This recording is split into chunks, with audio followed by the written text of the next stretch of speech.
etc. I mean, this is a vast military budget that is supposed to police the world.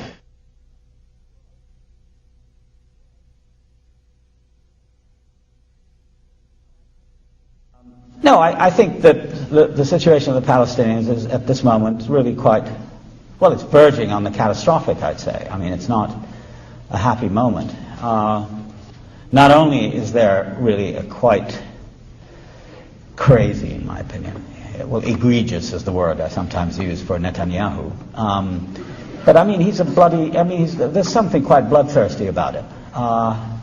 And this is the head of the, as Mr. Arafat calls them, our peace partners, on the one hand, and on the other, you have the United States pretty much backing Israel. I mean, there are a few bleats here and there from Albright and a couple of others saying, well, please, time out on the settlements. I mean, the suggestion being, if you count to 10, and during the count of 10 you don't build any settlements, you're somehow being a nice guy. And then after 10 you can build all the settlements you want, which is the theory, I think. And supplying Israel with billions of dollars a year. They say $3 billion. There was a letter in the Times yesterday exactly about that. Say, well, why don't we say something to them about it? We keep on punishing the Palestinians. We withhold $100 million of aid, and here for the Palestinians because they're not fighting terrorism enough, which means pretty much lock everybody up. So why do we withhold some of the aid to Israel? Was the question. I think it's a very good question. It's never asked. And then, I mean, it's a catalog of woes. And then, you know, we're at a moment in our history as Palestinians, that we are led by, I don't know, words fail me, I don't know what we're led by, but not a very bright leadership. You know, going from one mistake after another without and there's a kind of natural thing that occurs amongst most people, that in times of trouble you don't want to change horses in midstream. I mean, and there's the leader, and we're beset on all sides. We can't move. The refugees have no passports. They're unable to work. They're unable to travel. You know, there's 7 million Palestinians in the world today, more or less, facing the same problems. Some obviously worse than others. And the people on the West Bank and Gaza have lost, 50% of their income over the last 4 years since the peace process began. And unemployment is up to anywhere between 30 and 60%. And houses are constantly being destroyed, and property is taken from Palestinians, and new settlements are being built in Jerusalem. Jerusalem is being Judaized. So in all of this, it's very difficult to say that there's much brightness on the horizon. I think it's a particularly bad period, which I'm afraid will get worse, because the leadership is very shaky. Arafat has very little popularity now for obvious reasons. I mean, he hasn't delivered anything except problems, and he keeps rounding people up, as the Israelis tell him to do. And his men in Washington keep on conceding more to the Israelis, agreeing to more humiliating terms.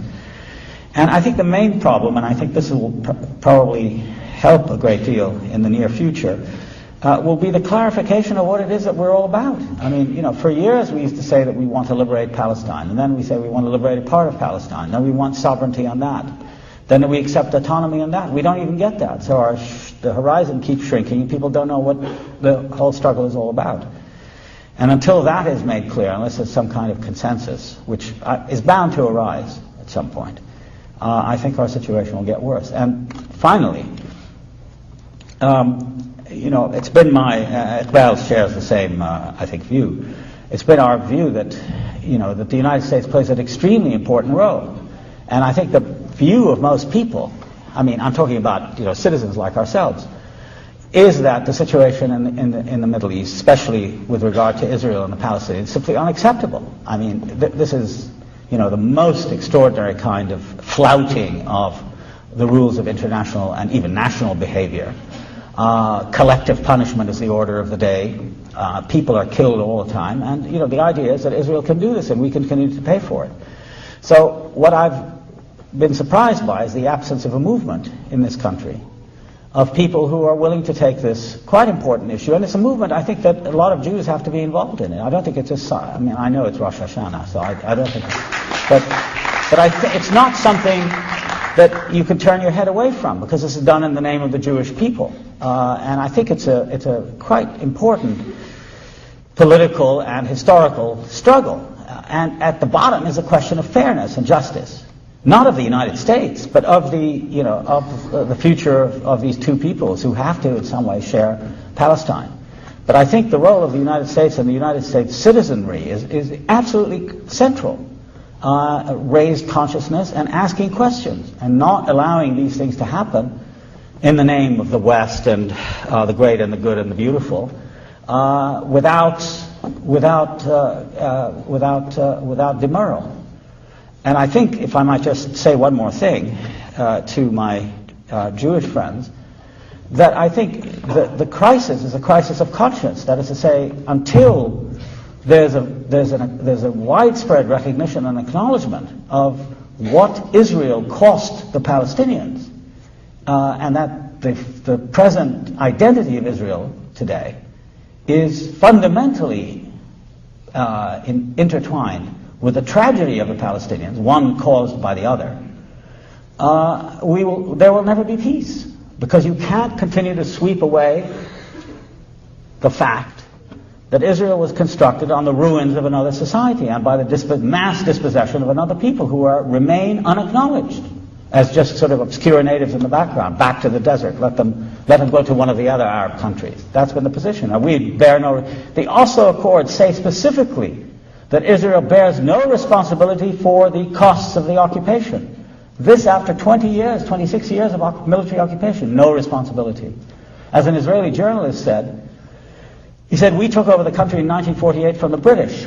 The British left us the port of Haifa, a road system, an electrical system, a large number of municipal buildings, and lots of prisons. And we could build Israel. Without that, there would be no state today. If we had taken Palestine in 1948 the way we left Gaza for the Palestinians, there would be no Israel. We destroyed the economy. We deported most of the capable people. We forced the people to live in hovels and refugee camps over a period. I mean, if anybody's been to Gaza, it's one of the most criminal places on earth because of Israeli policy of occupation. And they bear no responsibility for it. I mean, that's simply unacceptable, even for the Jewish people who have suffered so much. It's unacceptable. You cannot continue to victimize somebody else just because you yourself were a victim once. There has to be a limit.